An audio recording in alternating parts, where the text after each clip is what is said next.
A Neide e a Alessandra também. Então, a gente vai continuar aquela aula de ABO. Vocês lembram que a gente parou nesse slide? Então, lembrando que toda tipagem ABO, ela deve ser definida antes de a gente, deve ser concluída, toda discrepância deve ser resolvida antes da gente definir a tipagem do paciente, certo? Então, nenhum paciente pode ter tipagem ABO se a discrepância não foi resolvida. A discrepância ABO, na verdade, eu acho que é uma das coisas mais, Denise, considero uma das coisas mais empolgantes da imunemato, porque a partir da tipagem ABO, às vezes você faz diagnóstico de algumas doenças, vocês sabiam disso? Então, eu vou passar alguns casos para a gente pensar sobre isso, certo? Uma das causas de discrepância ABO são o que a gente chama de erros clericais, certo? O que são erros clericais? Normalmente são erros de anotação, ou uma identificação incorreta da amostra do paciente ou do teste, certo?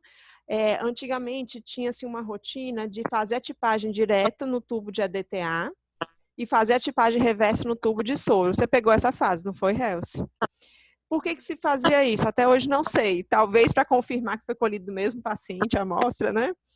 Mas, de toda forma, a gente não deveria ter essa discrepância, a gente não deveria estar fazendo um teste em duas amostras separadas, certo? Mas é possível uma causa de discrepância ABO ser isso. A outra coisa é a anotação incorreta dos resultados. Então, por exemplo, se eu tenho um mapa de trabalho em que eu anoto, do jeito que a gente faz aqui, a tipagem direta do paciente, e eu faço a tipagem reversa e anoto outro resultado, eu vou ter discrepância ABO. Mas não significa que o paciente realmente tenha discrepância ABO. Então, uma falsa discrepância, é por erros realmente dos registros, certo? Além desses erros clericais, a gente vai ter, é claro, os erros técnicos. Os erros técnicos são causas importantes de discrepância ABO. Primeira coisa, vocês lembram daquelas aulas que a gente comentou, as primeiras aulas das noções básicas de imunemato, que a gente falava que tem que pingar direitinho, uma gotinha, né? Para uma gotinha da suspensão, para a gente poder fazer o teste, e que de vez em quando eu entrava em alguns locais e eu via 1 ml de anti-A pingado junto com pingado, que não dá nem para dizer pingado, xiringado, junto com uma gotinha da suspensão de hemácia. O que ia acontecer com esse resultado? Esse é um resultado errado. Por quê? Porque eu tenho uma proporção correta do meu soro para a minha hemácia, né? Se lembram do efeito prozona, do efeito pós-zona, que eu preciso ter essa proporção perfeita para que eu tenha um resultado correto. Então, se eu tiver uma proporção errada, eu não seguir as orientações do meu fabricante, eu vou ter realmente erros. E aí eu posso, às vezes, ter um paciente com discrepância ABO que eu resolvo sem querer, porque eu fiz a técnica errada. Então, muito cuidado na hora de fazer a técnica, sempre seguir as orientações do fabricante. A outra coisa são os reagentes contaminados. Eu não sei se vocês já pegaram algum reagente contaminado aqui, de hemácia principalmente, né? Hemácia, lembrar que é um meio de cultura, né? Sangue. Então, ocasionalmente, principalmente numa manipulação inadequada, pode ter uma contaminação daquelas hemácias. A gente pegou, por exemplo, uma discrepância ABO uma vez no laboratório do doador, que era uma hemácia provavelmente que tinha sido contaminada com bactérias que fizeram com que houvesse a exposição de antígenos crípticos, de antígenos que não costumam aparecer na hemácia. E quando a gente fazia a reversa com aquelas hemácias, dava um resultado totalmente sem noção. Então, a contaminação bacteriana pode levar a isso. Além do que a contaminação bacteriana simplesmente pode levar à formação de grumos. E aí, quando eu faço uma leitura, eu estou achando que está positivo, né? Porque qualquer positividade é positivo, mas na verdade são só grumos por conta da contaminação bacteriana. A contaminação pode ser acontecida no tubo. Dificilmente, Helci. Pronto. O que pode acontecer, na verdade, não é contaminação bacteriana, é restinho de material, né? Então, os tubos, às vezes, vêm com restinho do material do que ele é feito. Então, pode acontecer dar um falso positivo por conta disso, mas não é bem contaminação bacteriana, mas pode acontecer. Então, lembrar que a gente sempre tem que observar o tubo também para ver se não tem fragmento de nada antes de fazer os testes, né? Outra coisa é uma concentração inadequada da suspensão de hemácias. Gente, não é solução, certo? A pessoa escreveu aqui errado. Porque o que é solução? Vocês lembram? A definição do que é suspensão e do que é solução? Solução é aquilo que eu não consigo desfazer por forças naturais, certo? Tipo uma centrifugação. A suspensão eu consigo. Então, é uma suspensão de hemácia, que simplesmente com a centrifugação eu não consigo separar o que está em cima, o que é sobrenadante do que é hemácia. Então, é para chamar suspensão de hemácia, não é solução de hemácia, certo? Então, isso está escrito aqui errado. Concentração inadequada da suspensão de hemácia. Então, se eu trabalhar na minha técnica de tubo, eu não tenho que ter de 3 a 5%, 2 a 5%. Não é assim a suspensão de hemácia? Se eu fizer uma suspensão mais fraca ou uma suspensão mais forte, eu posso ter um erro, posso ter uma discrepância BO por conta do efeito prozona e do pós-zona, certo? Lembrar que o efeito prozona e o pós-zona significa que eu tenho uma concentração muito maior ou de anticorpo ou de antígenos que evitam a formação da malha, que é exatamente a aglutinação que a gente vê, certo? A outra coisa é a não adição de quantidade inadequada do reagente. Por isso, quando a gente vai lá para a Hemose, o pessoal pede para a gente fazer uma tipagem ABO para avaliação, né? A gente não faz treinamento, existe a observação se a gente está pingando no nosso teste em tubo o soro, né, ou o plasma, antes da hemácia. Por quê? Porque eu preciso ter certeza que eu pinguei aquele anticorpo. Na hora que eu pingo a minha suspensão de hemácia, tudo fica vermelho, vocês concordam? E pode ser que exista dúvida e a gente não consiga checar se a gente pingou. Então, na técnica do tubo, sempre vem o soro ou plasma antes, certo? Beleza? A outra coisa é uma centrifugação inadequada. Essa centrifugação inadequada, ela pode ser tanto por um preliminar centrífugo ou simplesmente por uma pressa nossa de fazer uma leitura em um tempo inadequado, né? Então, lembrar que eu tenho um tempo certo para cada centrífuga. E aí, esse tempo certo para cada centrífuga, ele é definido a partir de um processo chamado validação de centrífuga, tá? A gente tem a manutenção preventiva, a gente tem a calibração, mas toda centrífuga também deve ser validada. O que é essa validação? É alguém que vai fazer um teste para um teste que a centrífuga está sendo usada para, né? Então, nós temos 2 centrífugas aqui na agência do HU, né? A gente só tem uma na MEAC. Uma a gente só faz separação de hemácia e de plasma, não é isso? E a outra a gente usa para quê? Para os testes. Então, a gente tem uma validação diferente para cada uma das centrífugas. Então, se eu quero separar, eu vou ter uma validação de uma determinada quantidade de tempo, de rotação para fazer isso. E eu vou ter uma validação para o teste. Então, eu preciso ter uma validação para o ABO. Se eu fizesse lavagem de hemácia, eu teria que ter outra validação para lavagem de hemácia. Se eu fizesse uma pesquisa de anticorpos irregulares em tubo, eu teria que ter uma validação específica para isso. Certo? Eu não sei quem estava aqui quando o Tchê veio ver nossa centrífuga. Quem é que estava? O que o Tchê foi fazer? Foi ver se a nossa centrífuga, a gente estava fazendo o tempo correto de acordo com a validação, certo? Essa validação deve ser feita minimamente uma vez por ano. E a proposta é que a gente faça a validação dentro de um processo da auditoria da agência. Então, toda vez que a gente vier auditar a agência como Hemose, a gente vai ter uma pessoa fazendo a validação da centrífuga. É essa a proposta. Pode ser até que não aconteça dessa forma, mas a proposta é essa, certo? E a outra coisa, aquecimento de teste. Anticorpo anti-ABO, reage com quantos graus? Ele adora temperatura fria, né? Então, quanto mais baixo, menor, mais ele gosta, ele vai muito bem com 20 a 24 graus. Não é isso? Não é assim que a gente faz a tipagem ABO, a gente não bota 37, a gente incuba para fazer a tipagem ABO? Não, a gente faz em temperatura ambiente, que é o de 20 a 24 graus. Por que a gente faz temperatura ambiente e não incuba? Porque os anticorpos ABO não são principalmente IgM. Do que IgM gosta? De frio, certo? É um anticorpo frio. Então, eu tenho que fazer na temperatura adequada porque eu posso levar a uma discrepância. Normalmente, eu não vou ter essa discrepância. Por quê? Porque eu tenho muito anticorpo num paciente saudável, certo? Então, aquele tanto de anticorpo vai reagir normalmente, formar o botão de 4 cruzes de aglutinação se eu fizer 37. Uma pessoa saudável dificilmente vai ter uma discrepância ABO por aquecimento do meu sistema, certo?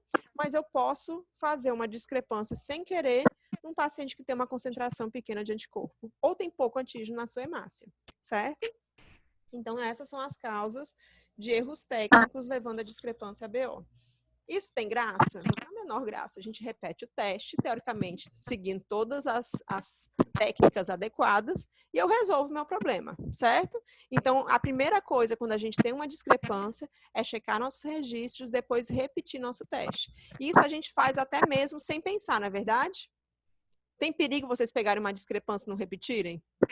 O menor perigo, né? Então, lembrar que não basta eu recentrifugar. Eu tenho que pingar tudo. Eu tenho que repetir desde o começo do meu teste. Porque, às vezes, foi só um reagente que eu esqueci de colocar.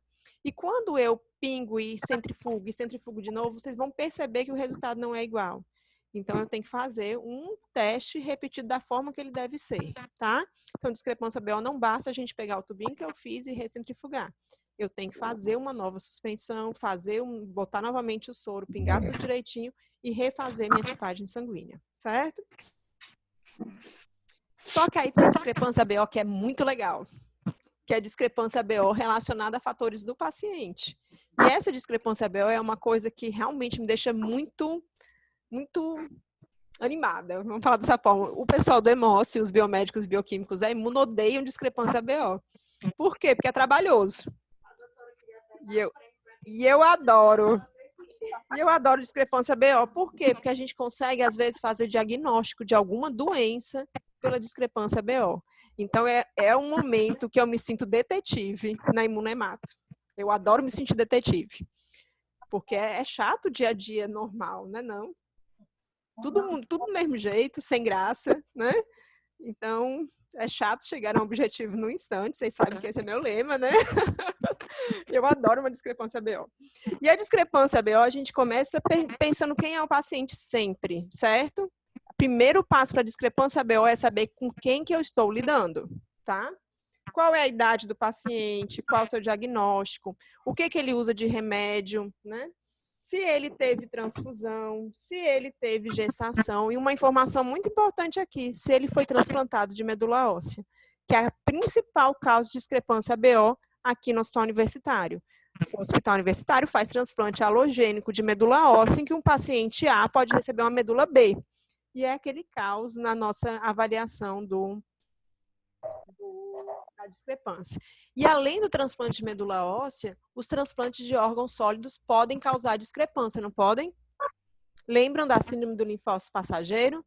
Que a gente já conversou 2 vezes sobre ele, a gente vai relembrar. Então, é um linfócito, que ele é um linfócito de memória, que produz anti-A, anti-B e, às vezes, anti-AB, que é carreado com o órgão que é transplantado. E aí, por exemplo, eu tenho um transplante de rim, que vai junto com o rim do doador, cheio de linfócito que pode produzir anti-A e anti-B. E se aquele meu rim, que era O do meu doador O, que está cheio de linfócito que produz anti-A, anti-B e anti-AB, entrar em contato com a hemácia do receptor que é A, o que pode acontecer? Ele começar a produzir anti-A. E aí, o que acontece na minha tipagem? Meu paciente era A. Então, eu vou ter uma direta de A, né? Vai reagir com anti-A, não vai reagir com anti-B, certo? E minha reversa vai ser como? O paciente era A, recebeu um fígado O, um rim O. Como que vai ser a reversa numa síndrome do linfócito passageiro? Vai ser de O. Por quê? Porque além do anti-B que ele tem habitualmente, ele vai começar a produzir um anti-A por conta do linfócito que passou no órgão. Então, uma das causas de discrepância é transplante, certo? Tanto transplante de medula óssea quanto transplante de órgãos sólidos. Como é que eu resolvo discrepância, né? A primeira coisa para eu resolver uma discrepância é ter reagente para fazer uma tipagem ABO, né?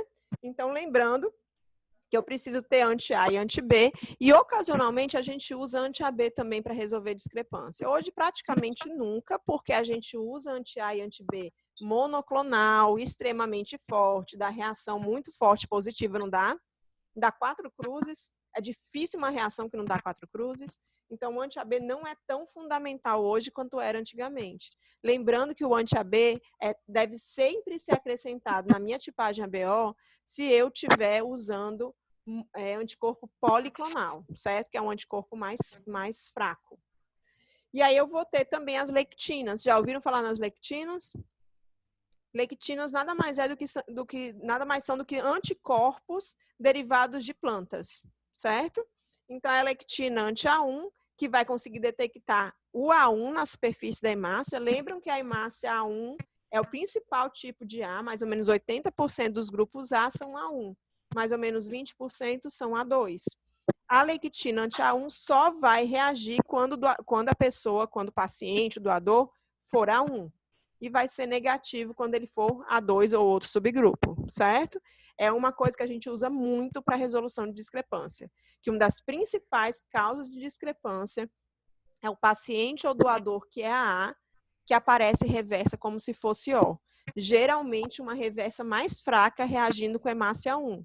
Mas agora, eu comentei para você semana passada, há mais ou menos uns 10 dias, a gente teve uma reação com a reversa de A1, 4 cruzes. É raro acontecer? É, mas pode. Imagina, pegar uma direta de A e uma reversa de O linda.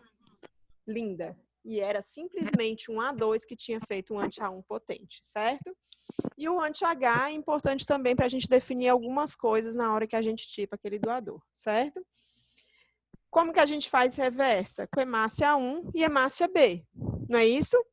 Mas quando eu tenho uma discrepância por anti-A1, aquele doador que é A2 que faz anti-A1, eu preciso também usar hemácia 2, porque aí eu vou ter um anticorpo que vai reagir com as hemácias A1 que eu testei, que não vai reagir com as minhas hemácias A2. É assim que eu confirmo que o anticorpo é anti-A1, certo? Tudo bem, gente, até agora? E eu vou ter hemácias O, porque uma das causas de discrepância em paciente, principalmente paciente, mas doador também, é anticorpo.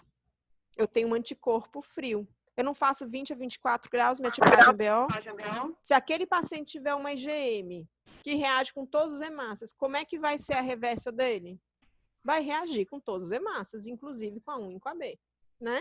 Então, uma forma de a gente ver se a causa da discrepância é anticorpo frio é fazer um painel com hemácias O. Se essas hemácias reagirem, é porque aquele paciente tem um anticorpo frio que vai justificar aquela reação, certo? Não vi. Eu mandei 2 vezes mensagem para ela.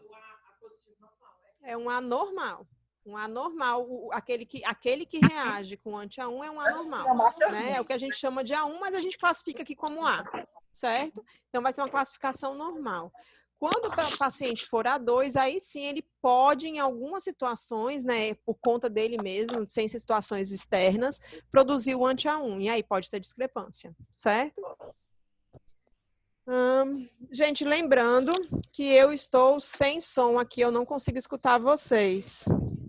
Por isso que ela não ouviu tu dizer que tá. Eita, meu Deus. Espera aí, gente. O ID da reunião.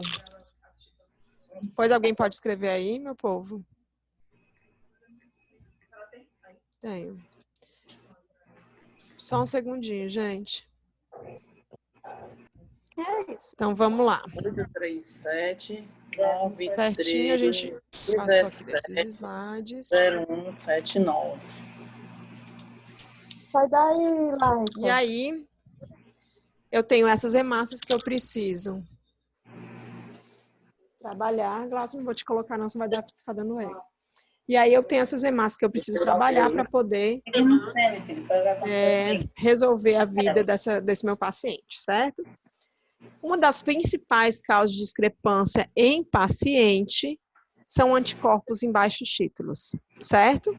É o mesmo? Quem é que tem um baixo título de anti-A e anti-B? A senha. Aí o Danilo dizia, eu não é. Ela disse que tem a senha. Normalmente, tem baixo título ou não tem nada de anticorpo. Ah, mas quem tem a senha sou eu. Transplantado pode ser um imunossuprimido grave, pode ter baixo título. Não Mas é. na nossa rotina, uma pessoa que não é doente, quem é que não tem anticorpo ou tem pouco anticorpo no seu plasma e soro? Oi? O AB, mas aí não seria uma discrepância. Quem mais? Por que será que eu não faço tipagem reversa nos babies? Então, uma das causas de discrepância seria eu resolver fazer uma tipagem reversa num bebê que eu não espero ter anticorpo. Se eu encontrar anticorpo, é anticorpo da mãe, certo? Outra causa de discrepância nossa. Não tá cheio de vozinho internado, meu povo. Cheio de vozinho internado aqui. Então, os idosos, vocês lembram que tem uma diminuição dos anticorpos ao longo da vida? E aí os idosos, frequentemente, a gente vai encontrar discrepância ABO. E às vezes não é nem discrepância, é mais uma reação tão fraca na reversa que a gente às vezes fica até na dúvida, né? Lembrando que é esperada essa reação fraca. Mas quando realmente for uma reação negativa, a gente tem que mandar para a hemóstase para resolver a vida daquele paciente. Porque às vezes é alguma coisa além de simplesmente a idade, certo? Não é a principal causa de discrepância, ocorrência frequente nos extremos de idade. Lembrar que ali na MEAC a gente às vezes tem babies acima de 4 meses e que a gente tem que obrigatoriamente fazer a reversa e que muitas vezes, por aquele baby ser muito doentinho, ele não vai ter ainda nem começado a formar anticorpo anti-A e anti-B, certo? Então pode acontecer mesmo no bebê acima de 4 meses. O subgrupo de ABO, como é que isso funciona? Lembre daquele bebê que eu falei que era muito difícil tipar, porque a gente tinha uma transferase muito poderosa e uma transferase preguiçosa? Lembram? Lembram que a transferase de B ela é muito mais potente que a transferase de A? Lembram disso? Lembram que a gente tem uma substância precursora, a gente coloca uma fucose, vira substância H, e depois essa substância H é transformada em A e B? A transferase que acrescenta um açúcar para virar A é uma transferase meio preguiçosa, certo? Então ela não gosta muito de trabalhar. Quando eu tenho uma transferase B na mesma pessoa, quer dizer, o paciente é AB, a B ela é muito mais forte, muito mais rápida que a A. E aí o indivíduo que é AB, principalmente aquele indivíduo que é A2B, ele pode parecer simplesmente um B. Aí o que acontece? Eu tipo, e aí eu falo que ele é B na direta, e ele é como na reversa? O indivíduo AB, não é isso? Então, ele tem tão pouquinho A na direta que eu tenho dificuldade de identificar aquele A, mas quando eu faço a reversa, ele não tem anticorpo nenhum. Por quê? Porque ele é AB, certo? Então, uma das causas de discrepância é o subgrupo de ABO. A outra coisa são os pacientes com hipogama-globulinemia.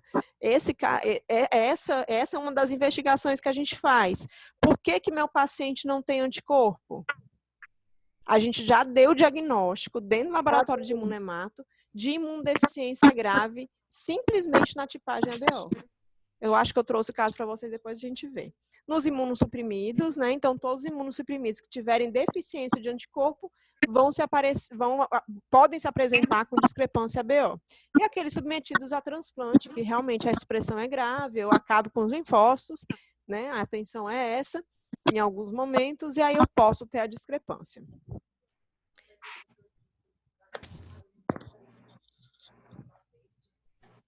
Tem mais algum problema? Tem mais alguém com problema da Leila? Tem mais algum?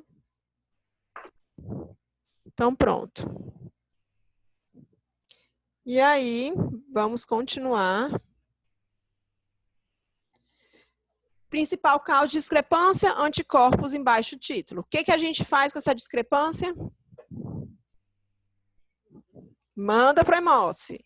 Eu posso tentar resolver discrepância na agência? Nunca. Nunca.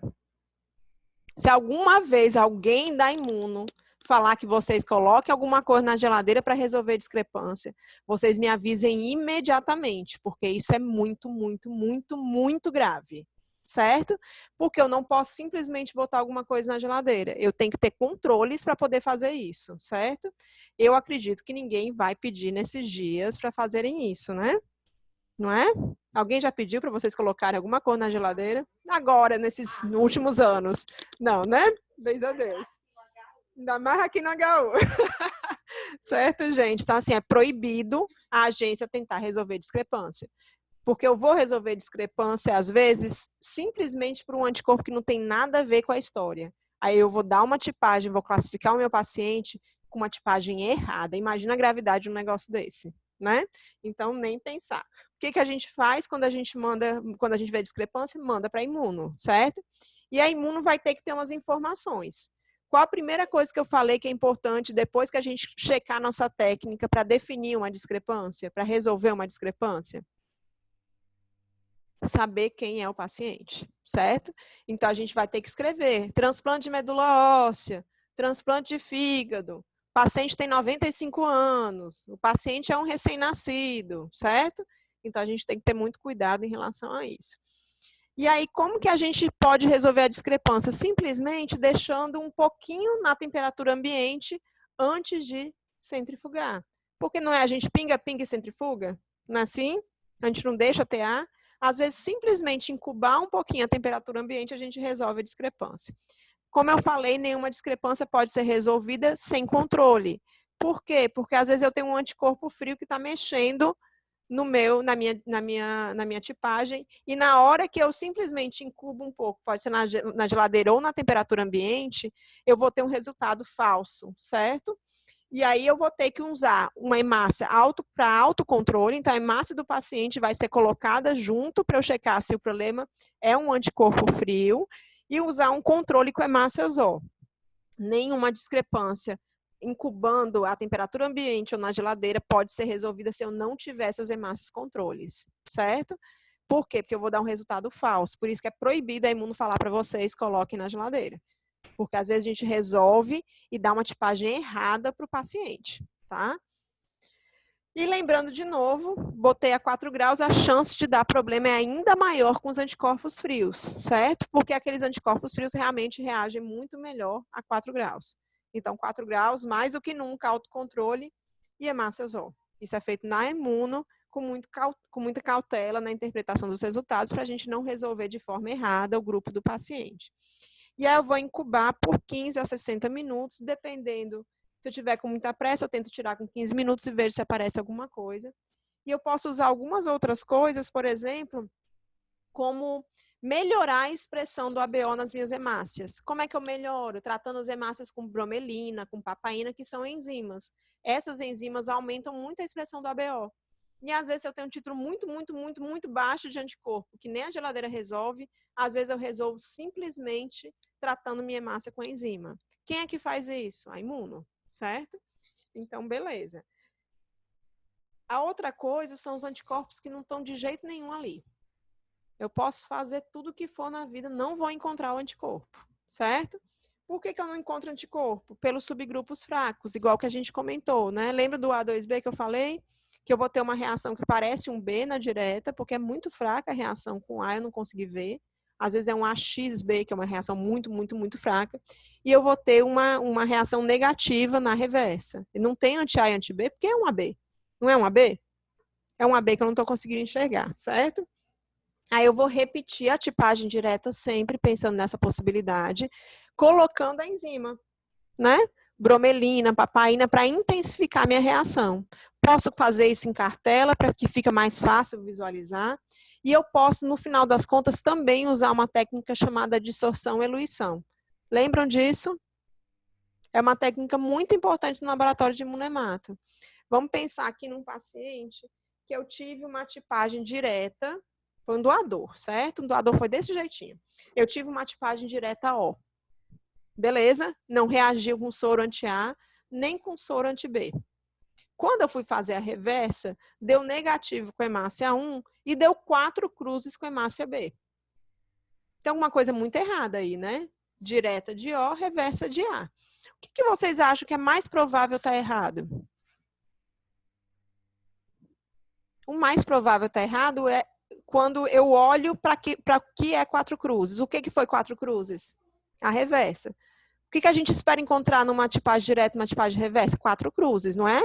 Então, aparentemente, aquela reversa está ok. Eu tenho um anticorpo reagindo 4 cruzes com aquela hemácia, certo? Primeira coisa que eu vou olhar é isso. Tem algum da minha fase, ou no meu teste direto, ou na minha prova reversa, que está reagindo 4 cruzes? Se tiver, eu já começo a pensar que aquela lá é o resultado correto. E que o outro teste é o resultado que talvez não esteja correto. São hipóteses, certo, gente? O que daria uma tipagem direta de O e uma reversa de B? Uma reversa de A, desculpe. Direta de O, reversa de A. Um subgrupo de A, né? Lembra daqueles subgrupos que às vezes eu tenho uma expressão tão fraca de A que eu não consigo enxergar? Lembram? Tem um chamado AX, que eu consigo enxergar uma poeirinha se eu fizer minha tipagem no gel, na cartela. E tem um chamado AL, que mesmo se eu pegar o meu melhor teste, eu não vou conseguir enxergar. Por que é chamado AEL? Vocês lembram? Porque só consigo enxergar o antígeno se eu fizer um teste chamado adsorção e eluição. O que é a dissorção? É você grudar o anticorpo na hemácia. Então, a adsorção é grudar, dissociação é despregar. E eluição também é despregar, certo? Mas despregar de uma forma mais braba, mais ríspida, certo? Então, a dissorção significa que eu vou pegar aquela hemácia que eu estou com dúvida se tem A ali e juntar o quê? Soro anti-A. Eu não acho que tem A. Juntei com soro anti-A, fiz meu teste normal, não apareceu, mas eu acho que tem A ali. Mas é um A tão pouquinho, tão pouquinho, tão pouquinho que eu não consigo enxergar. E aí eu coloco meu soro anti-A, incubo um pouquinho, depois eu lavo para tirar todo o anti-A que está solto e eu faço uma eluição. Eu quebro a ligação antígeno-anticorpo. Na hora que eu quebro a ligação antígeno-anticorpo, eu vou estudar o que está no sobrenadante. O que é para ter no sobrenadante se for um O? Nada. Porque o anticorpo não se ligou, eu lavei todo o anticorpo livre, não resolvi nada, certo? E se for um A? Se for um A, meu anticorpo sobrou. No eluato, eu vou ter anti-A. E aí eu testo com hemácia A e reage. Então, eu chamo isso de AEL, certo?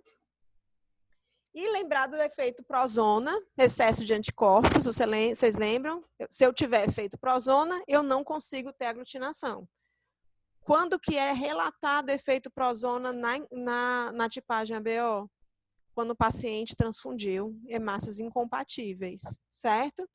Quando eu tenho uma incompatibilidade ABO na transfusão, às vezes na nossa avaliação pós-transfusional, eu não vejo anticorpo. Por que eu não vejo anticorpo? Porque tem tanto anticorpo que eu não formo a malha. Eu não consigo aglutinar de excesso de anticorpo. Se o problema é excesso de anticorpo, o que vocês acham que vale a pena fazer? Diluir o anticorpo, né? Eu diluo o anticorpo, eu diluo o plasma do meu paciente com a intenção de diminuir a concentração do anticorpo e eu conseguir ver minha reação. Certo? Beleza? Agora a gente vai para uns casinhos, certo? Direta de quê, gente? Reage com soro anti-A, não reage com soro anti-B. Direta de? Direto de quê? Direto de A, né? Reversa de quê? Não reage com a hemácia 1 nem com a hemácia B. De AB. Reversa de AB. Então, uma direta de A e uma reversa de AB. Vocês acham que a gente vai começar achando que qual está errado? É o resultado da direta ou o resultado da reversa? Com aquela regrinha que eu falei para vocês. Parece que o problema é na reversa. Vocês concordam? Eu tenho 4 cruzes de aglutinação na direta. Então, aparentemente, minha primeira hipótese, que não pode não ser isso, mas minha primeira hipótese é que a direta está correta e que o meu problema é na minha reversa, certo? Um resultado discordante é uma discrepância BO. E aí, o que a gente faz com toda discrepância BO? Primeiro passo. Primeiro passo, repetir. Primeiro passo é repetir os testes. Ver se a técnica que eu fiz, se eu pinguei direitinho, se eu centrifuguei ok, se eu não deixei lá 1 hora parado antes de centrifugar meu teste, né, na bancada. Beleza, e a segunda coisa? Quem é esse paciente? Qual é o problema da minha vida, né? Então, esse paciente é um paciente nosso, inclusive, né? É um paciente de 32 anos que fez um transplante de medula óssea. Ele era AB e ele recebeu uma medula A. Vocês já perceberam que no transplante de medula óssea, a reversa demora a aparecer? O paciente apresenta a direta já depois bonita do doador e a reversa é um sofrimento para chegar ao resultado do doador, certo? Então, essa causa muito frequente de discrepância BO aqui dentro do HU. Eu tenho uma direta do meu doador, porque a hemácia pega ali rapidinho, eu já começo a ter produção de hemácia mais ou menos com 15, 20 dias do transplante, e meu anticorpo demora a aparecer, porque eu fiz uma imunossupressão muito grande para aquele paciente, não foi? Não é isso? Eu não tenho que fazer uma imunossupressão grande para fazer um transplante de medula, aí meu anticorpo demora a aparecer. Essa talvez seja a principal causa de discrepância aqui dentro do ABO. Não é? O que vocês acham? É, né? Toda vez que a gente encontra uma discrepância, vai atrás do transplante. Não é? Beleza. E o que vocês acham dessa tipagem? Caso lindíssimo, meu povo. Lindíssimo. Chegou pra gente, eu vou contar a história desse paciente.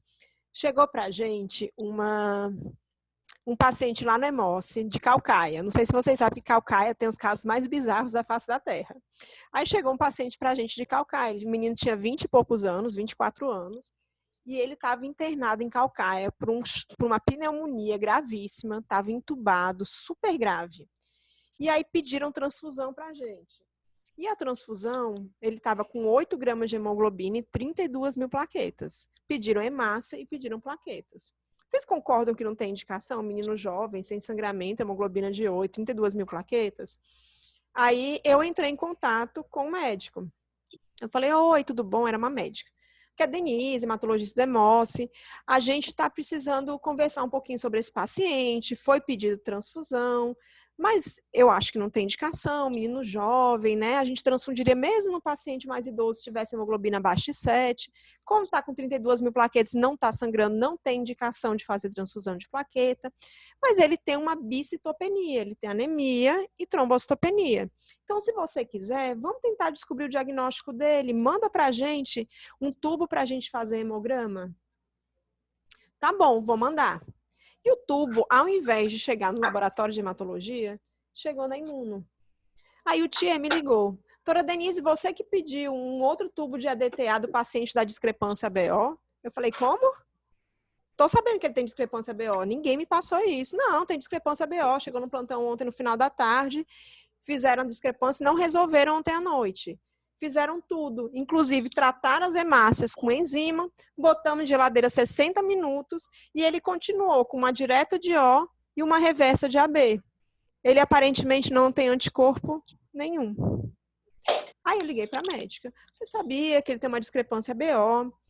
Provavelmente ele pode ter pouquíssimos anticorpos. A gente tem que pensar se é uma imunodeficiência grave. Você conhece a história desse rapaz? É a primeira vez que ele tem quadro infeccioso, porque 24 anos tem muito anticorpo, né? Vocês concordam? Eu vou ter quando eu sou bebê, eu vou ter quando eu for idoso, 24 anos. Ah, doutor, eu tô vendo aqui na pasta, ele já teve internado por conta de uma pneumonia antes, já precisou ser internado também porque ele teve sei lá o quê. Contou uma história de tipo assim, 3 ou 4 internações com quadros graves infecciosos.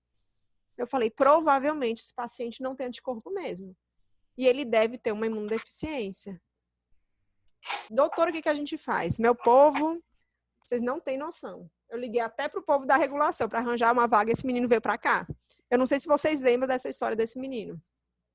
Veio para o HU, a gente precisava fazer imunoglobulina. Um menino extremamente imunossuprimido. Ele não tinha anticorpo nenhum. Quando a gente foi coletar para ver o IgA, IgG, IgM dele, ele não tinha anticorpo nenhum. Nenhum, 0 de anticorpos. E quando a gente foi avaliar os linfócitos dele, a gente viu que ele não tinha linfócito B. Ele não produzia mesmo nada de anticorpo, porque ele não tinha linfócito B.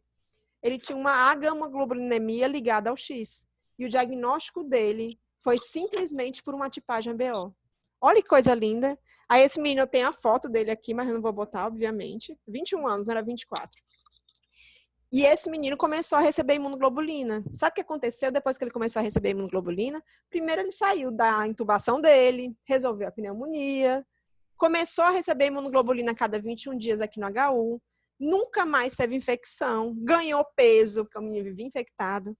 Tá uma vida normal. Uma vida normal. O que aconteceria se ele não tivesse tido uma tipagem ABO no laboratório adequado? Para o resto da vida. É uma doença genética, certo? Então, para o resto da vida, ele vai ter que fazer imunoglobulina. Mas ele vai estar vivo, né? Ele podia ter morrido. E aí, a gente trouxe ele aqui para o HU, tomou um mundo de anticorpo. A gente fez imunoglobulina até não poder mais, porque ele estava chocado quando ele chegou aqui, um quadro gravíssimo, a ponto de acharem que não conseguiam transportá-lo de Caucaia para cá. Não tem opção. Ou vem, ou ele morre. Porque ele não tem anticorpo nenhum. A coisa mais linda da face da Terra, né? Não, meu povo. Não é lindo discrepância BO. Né? É lindo, gente.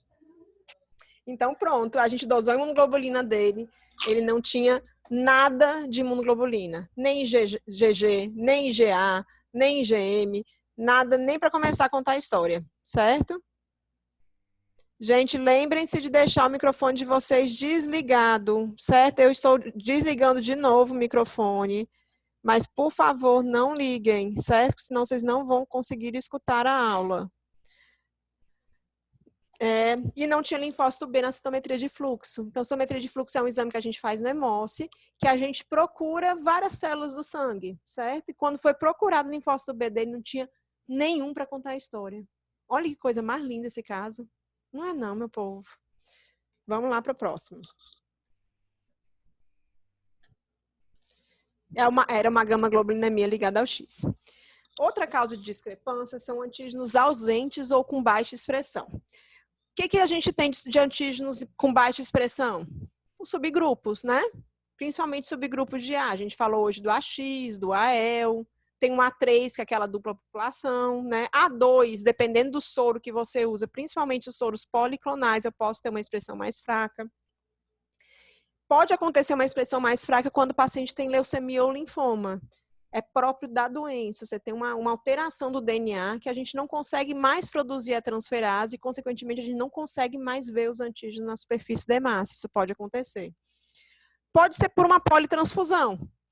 Vamos pensar num paciente lá do JF, que chegou um politrauma gravíssimo, gravíssimo. Quando ele chegou, já foi transfundido. Qual é a hemácia que a gente transfunde se a gente não sabe o grupo do paciente? Se for homem, O positivo. Se for mulher com menos de 50 anos, O negativo. Não é isso?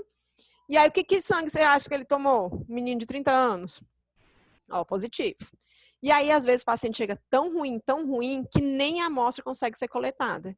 E esse menino chegou tão ruim, que não coletaram a amostra. E aí, de repente, ele tomou um mundo de sangue O e ele fingiu que era O, certo? Isso pode acontecer. A outra coisa é a transfusão intrauterina. Como é que funciona o sangue da transfusão intrauterina? Qual é o grupo ABO que eu vou transfundir um baby? Que está na barriga da mãe, que eu não sei a tipagem dele? Sempre O, não é isso? Então, sempre O. E no transplante de medula óssea, e às vezes eu posso ter uma discrepância porque eu tenho muito antígeno ABO solúvel. Vocês lembram que os antígenos, que o ABO é um sistema histossanguíneo? Está presente nos tecidos, nos órgãos, lembram? E está presente também, mais ou menos 75% da população solúvel no plasma. Às vezes a pessoa tem tanto A e tanto B solúvel no plasma, que eu fiz uma suspensão de hemácia e todo o meu anticorpo, em vez de se ligar à hemácia, se liga àquilo que sobrou de A e B solúvel. Aí imagina, eu tenho um paciente que é A, só que está cheio de A solúvel. Eu fiz a suspensão de hemácia. Quando eu vou ligar meu anti-A na hemácia, eu não consigo chegar à hemácia, porque tem tanto A solúvel que todo o meu anticorpo se liga à hemácia, aos antígenos solúveis. E eu não formo aglutinação, certo? Então, uma causa de discrepância é essa. O que eu faço quando eu tenho subgrupo? Eu tento melhorar a minha ligação antígeno-anticorpo. Eu tento melhorar aumentando o tempo de incubação. Às vezes, basta isso para resolver. Deixei a temperatura ambiente ou na geladeira um tempo maior, certo?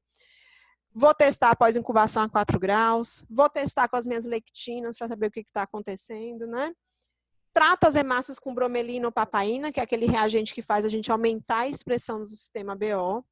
Posso usar minhas técnicas de adsorção e eluição, que a gente já comentou, e lembrar que se eu tiver suspeita de anti-A1, eu tenho que testar se realmente é A1. Como é que eu testo? Pegando hemácia A1, vendo se reage, pegando hemácia A2 para ver que não reage.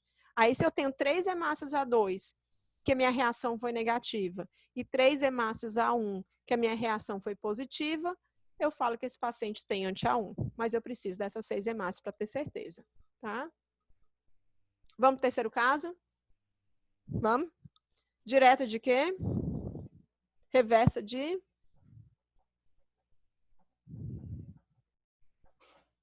Reversa de A, certo? O que vocês acham que está certo? A direta ou a reversa? Na reversa, não parece que é a reversa que está certo?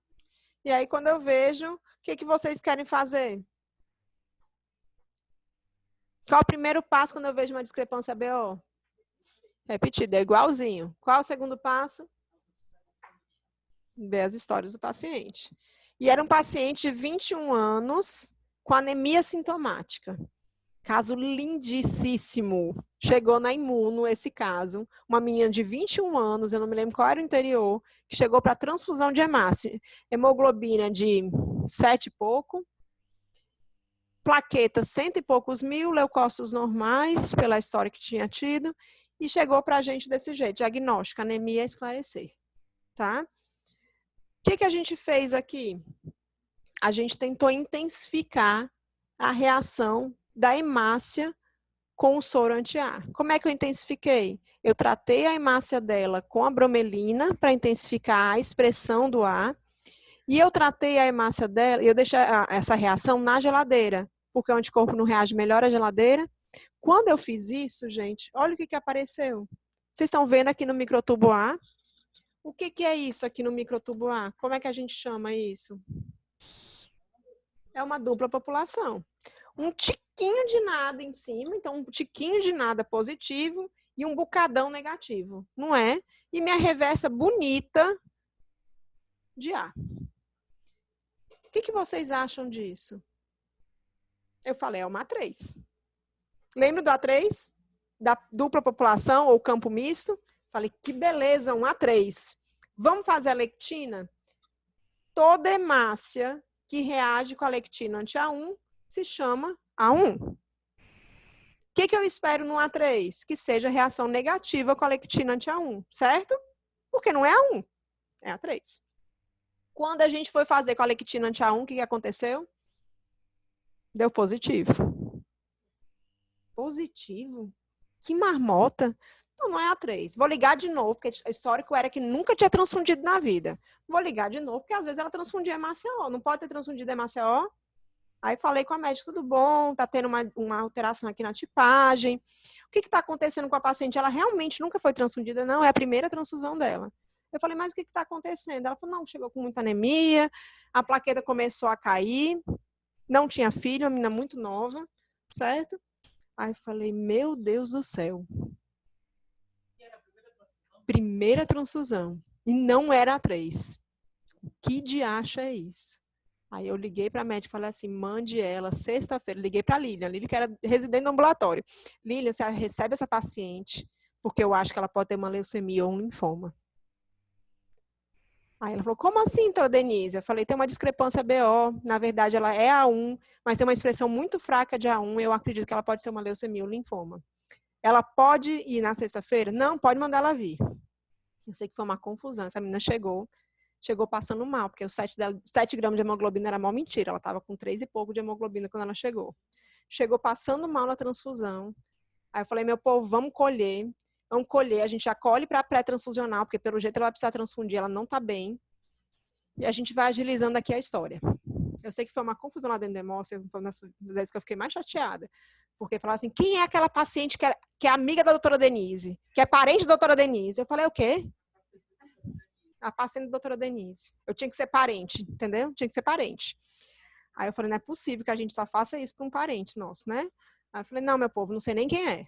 É uma paciente, tem que ser resolvida. Aí foi para o HU, foi para o ambulatório da HU, no final das contas fizeram a avaliação. Ela estava cheio de blasto no sangue dela, era uma leucemia aguda. Uma leucemia aguda. Né? Então aqui era a gente suspeitou de A3, mas A3 não é para reagir com a lectina anti-A1. E ela reagiu bonitão. Quando ela veio, confirmamos então uma leucemia aguda. Ela começou o tratamento quimioterápico. E depois de 3 meses da quimioterapia e 3 meses sem transfundir, olha aqui a tipagem dela. Olha que coisa mais linda na face da Terra. Não é lindo isso? Imunemato na cor mais linda da face da Terra. Salvamos a vida da menina, simplesmente porque ela tinha uma discrepância BO. E ela veio para cá, eu não sei se vocês lembram dessa paciente, um nome diferente, Micheline, vocês lembram dela? Ela teve, na verdade, uma recaída da leucemia, acabou sendo feito um transplante de medula óssea, e ela tá viva, e ela tá bem. Coisa mais linda, não é não? Não é lindo? Certo? Não é lindo imunemato, meu povo? Demais da conta. E esse daqui, gente? O que, que vocês acham dessa tipagem? Direta de quê?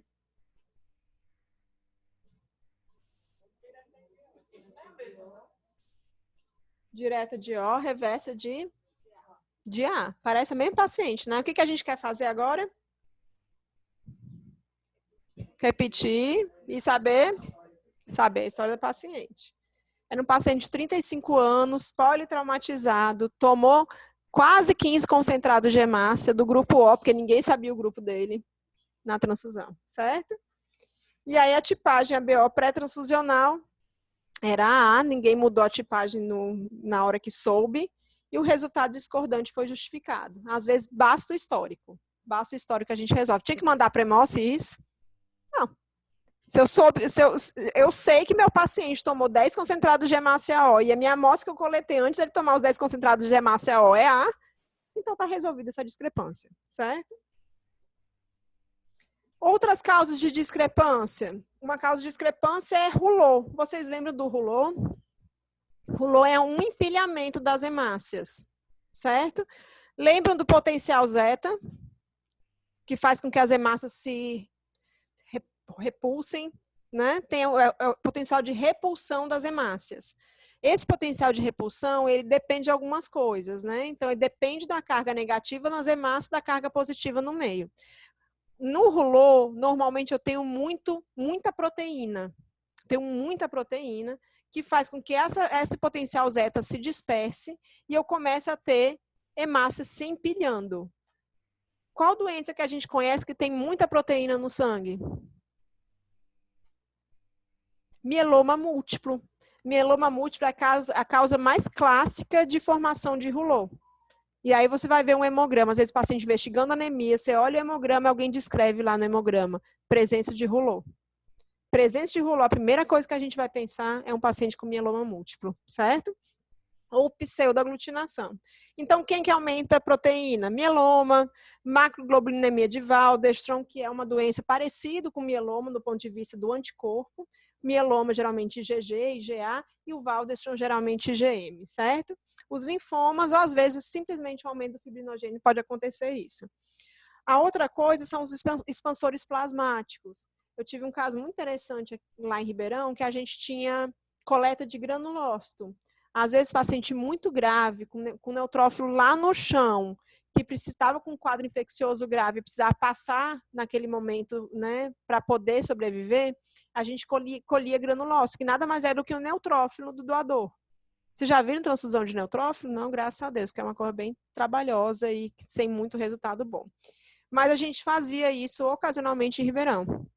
Quando a gente colhe granulócito de alguém, a gente precisa usar uma solução que faz com que as hemácias se aproximem, porque senão a gente não consegue colher o granulócito, porque ele está muito próximo da hemácia. Se eu deixar a hemácia normal, sem ela se aproximar, com o potencial zeta dela normal, sem mexer, eu não consigo colher granulócito. Então, eu faço com que a hemácia se junte com essa solução. A hemácia se juntando, eu consigo colher granulócito. E o granulócito, ele parece uma hemácia, quando você vai ver na conservadora. E aí, o que a gente faz com uma hemácia antes de transfundir? A gente tipa. Não tipa? Não retipa? No caso do granulócito, a retipagem não pode ser feita da bolsa da coleta. Tem que ser obrigatoriamente feito com um tubo que vem anexado. Nesse dia, não tinha anexado o tubo do doador. E aí tentaram fazer a tipagem da bolsa. E quando foi ver, uma bolsa que foi tipada como O, estava reagindo com soro anti-A e anti-B. Por que estava reagindo? Não estava reagindo. Ela estava fazendo pseudoaglutinação por conta dessa substância, dessa solução que a gente usa para coleta. E vocês conhecem geleia de Wharton? Não? Quem conhece geleia de Wharton? O povo da MEAC adora geleia de Wharton. É a principal causa de discrepância do cordão. Então, quando a gente colhe a amostra do cordão, o que a gente tem que fazer para tipar? Lavar, e lavar, e lavar, e lavar. Por quê? Porque a geleia de Wharton causa uma tipagem errada por conta da aglutinação da hemácia, certo? Então, toda tipagem de sangue de cordão tem que ser muito bem lavada para a gente poder fazer uma tipagem correta. Lembrando que mais do que nunca, porque a gente só faz direta, né?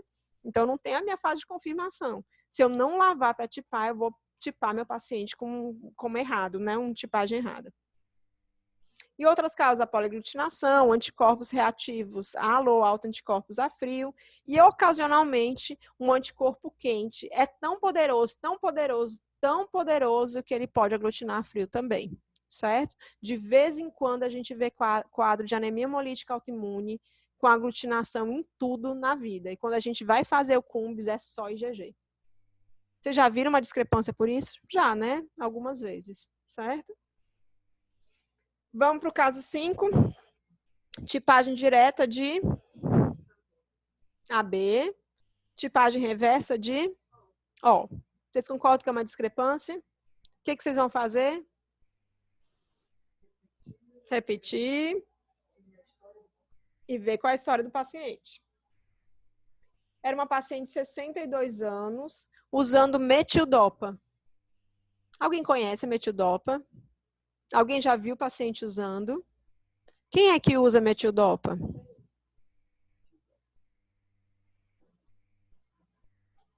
Hoje em dia, a indicação de metildopa é gestante. Só que antigamente, com pressão alta, só que antigamente se usava em todo mundo. Então, não é raro a gente encontrar vozinho que usa metildopa há 30 anos para tratar hipertensão.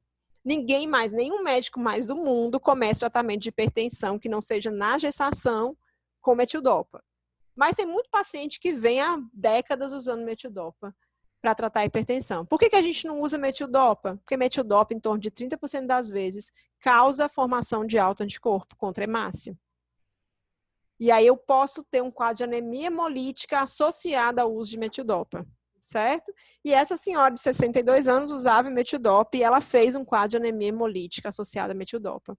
Foi um caso do IJF, coisa mais linda. Estava viajando para um congresso, a Luciana me liga, Denise, você viu tal caso? Eu falei, não me passaram não, que eu tô no aeroporto já. Pois olha aí. Aí mandaram um estudo, um anticorpo IgG, eluato todo positivo. Falei, Luciana, isso daqui é uma anemia hemolítica, tem que ver se ela não está usando metildopa ou se ela tem alguma outra doença autoimune de base, porque esse eluato positivo são poucas as coisas que a gente tem com droga, mas metildopa é uma delas. Dá uma olhada aí na prescrição, senhora idosa é capaz de estar. Aí ela me ligou, tá mesmo, tá com metildopa. Falei, pois tire. Aí, tirando metildopa, a gente resolve o problema, certo? Então, metildopa é uma droga muito danada para dar problema pra gente. Beleza, painel todo positivo, autocontrole positivo. Então, se algum dia a gente pegar isso, a gente tem que ver se existe alguma prescrição com metildopa na vida, tá? Outra droga que causa um quadro igualzinho com eluato também positivo é fludarabina, que é usado para tratamento de LLC e outras doenças hematológicas, tá? Como é que eu resolvo se meu problema é anticorpo ligado à hemácia? Eu desgrudo o anticorpo da hemácia, né?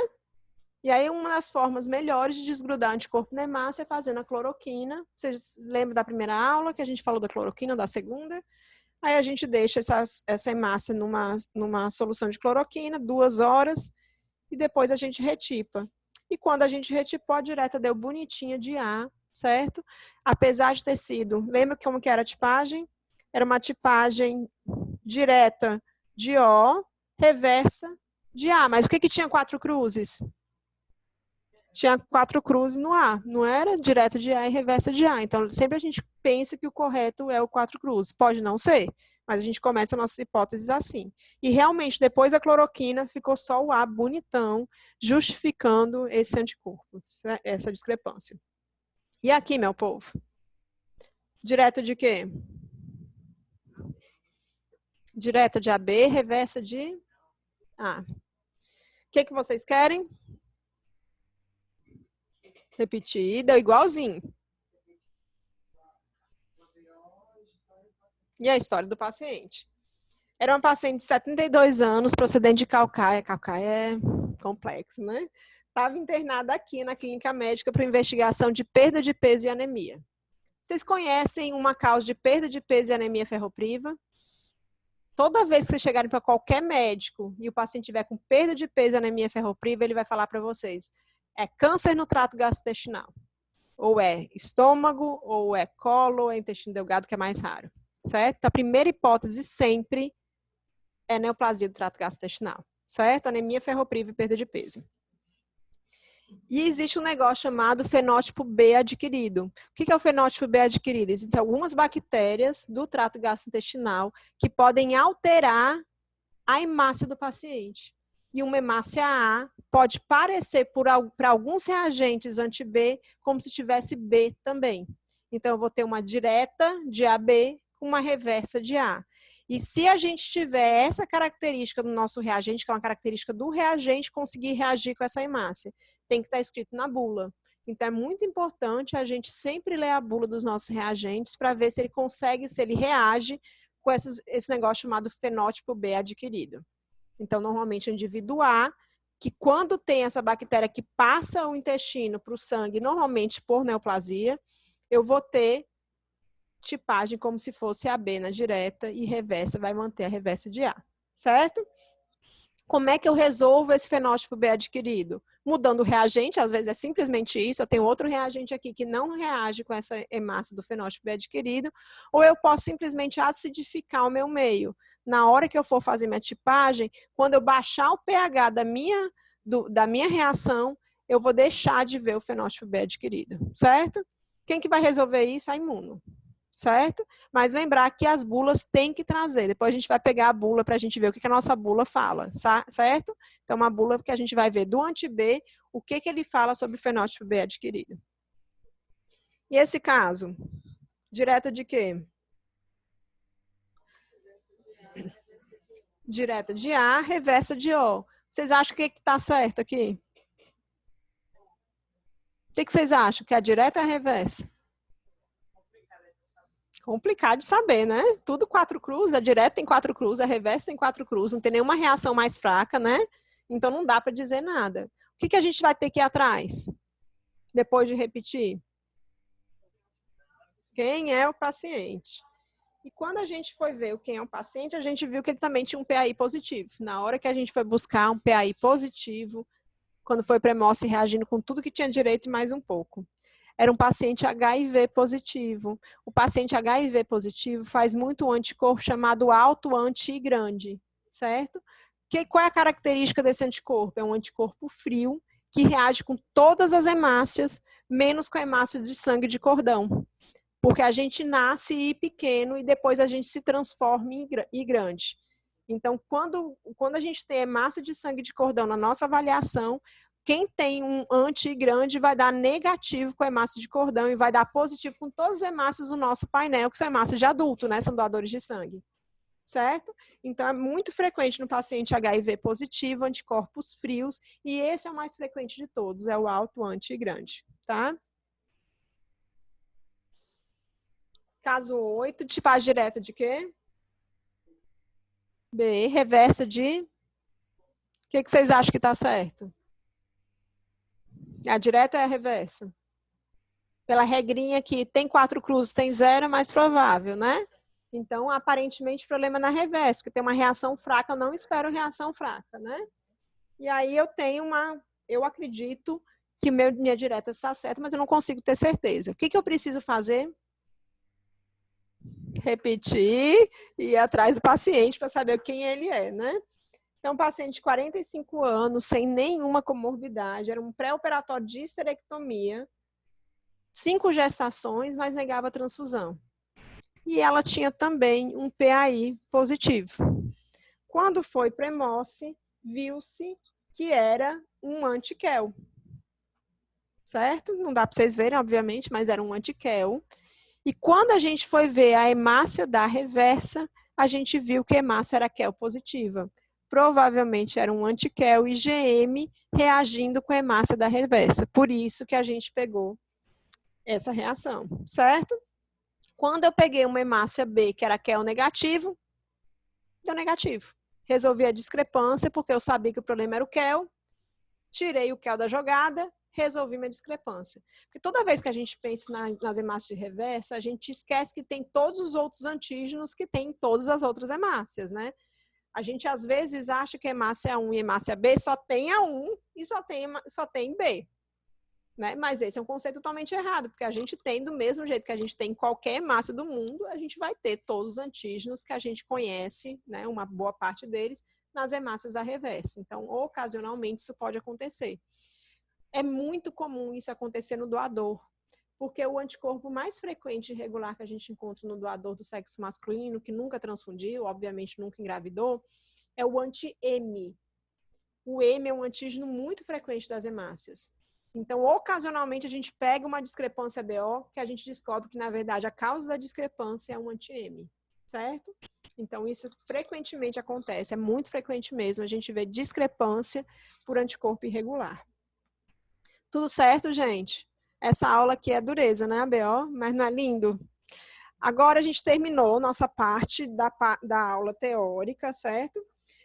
Eu queria saber se alguém tem alguma dúvida, vocês vão escrever no chat, certo?